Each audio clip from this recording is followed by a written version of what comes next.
हमारे साथ पूर्व मुख्यमंत्री विजय बहुगुणा जी हैं, जानेंगे उनसे आज कार्य समिति के दौरान कार्यकर्ताओं में जीत का क्या मंत्र फूंका गया। सर, आने वाले समय में दो चुनाव हैं अभी आपके सामने, निकाय और पंचायत चुनाव। अभी हाल ही में दो चुनाव हुए जिसमें हार का सामना करना पड़ा, इसको लेकर के आपका भाषण भी बड़ा मशहूर रहा अंदर।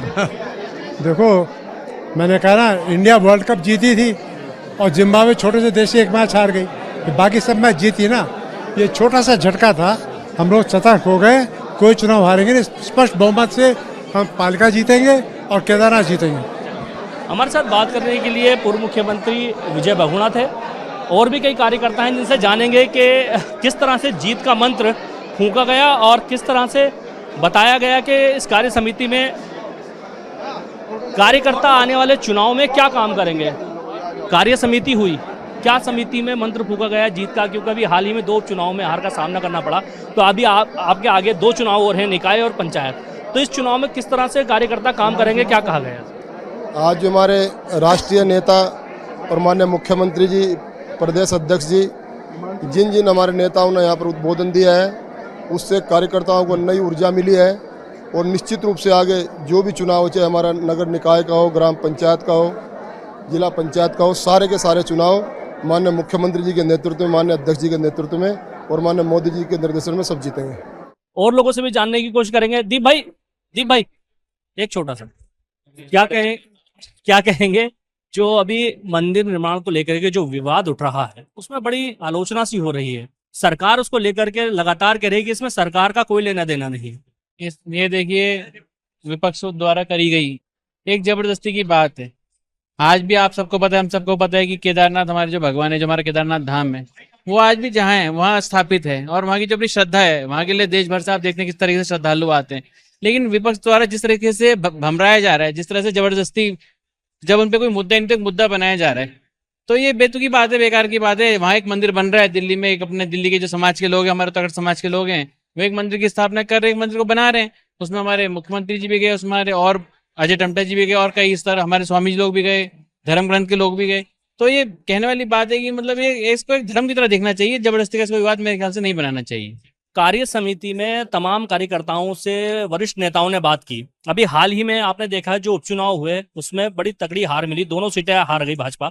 साथ ही जो एक मंदिर का विवाद उठा है दिल्ली में मंदिर बनने को लेकर के, उससे जो कांग्रेस है लगातार सरकार पर और भाजपा पर हमलावर है। क्या कहेंगे इसको लेकर? देखिए, जो विवाद जिस प्रकार की वो बात कर रहे हैं, ये कोई जनता के तरफ से कोई विवाद नहीं है, कुछ और विवाद नहीं है, केवल पॉलिटिकल विवाद है जो पॉलिटिकल लोग ही सामने उठा रहे हैं। तो उनको कोई और मुद्दा नहीं है तो यही सही।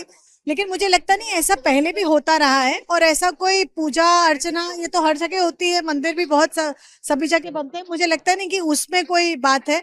और जहां तक दो हमारे विधानसभाओं की बात है, तो मंगलौर हमारे पास पहले ही भारतीय जनता पार्टी के पास नहीं थी और हमारे पास बद्रीनाथ भी नहीं थी। लेकिन इस बार हमें पूरी उम्मीद थी कि हम जीतते और अच्छी तरह। लेकिन इस पर आज अध्यक्ष जी ने भी कहा और सभी ने कहा, जो हमारे लीडर्स हैं, कि इस पर समीक्षा जरूर होगी।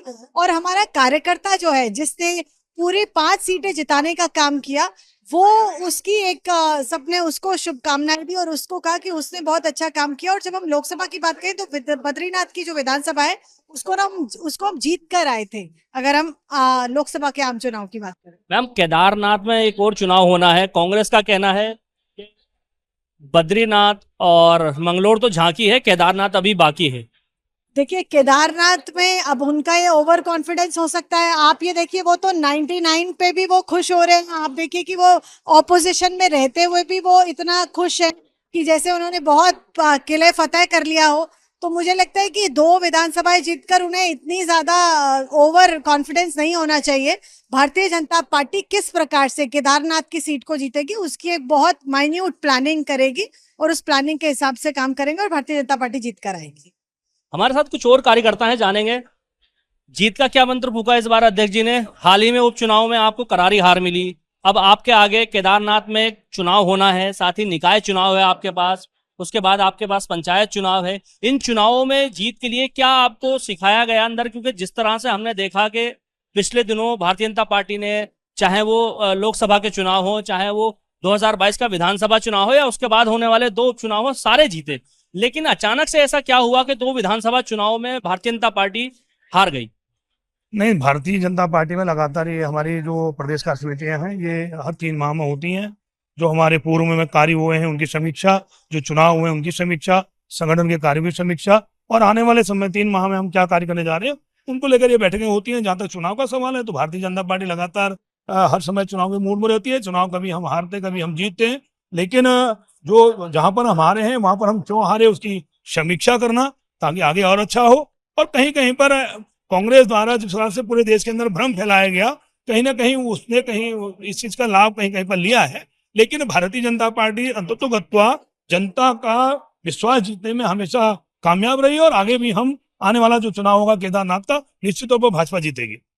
हमारे साथ बात करने के लिए भारतीय जनता पार्टी के कई कार्यकर्ता थे, नेता थे, जिन्होंने अपनी अपनी बात रखी। सभी का दावा है कि आने वाले समय में भारतीय जनता पार्टी एक बार फिर से अपने पैरों पर खड़ी होकर के जो आने वाले चुनाव है, चाहे वो निकाय के हो, पंचायत के हो, या फिर आने वाली एक जो विधानसभा का चुनाव होना है, उपचुनाव, वो हो, सभी जीत करके दिखाएगी।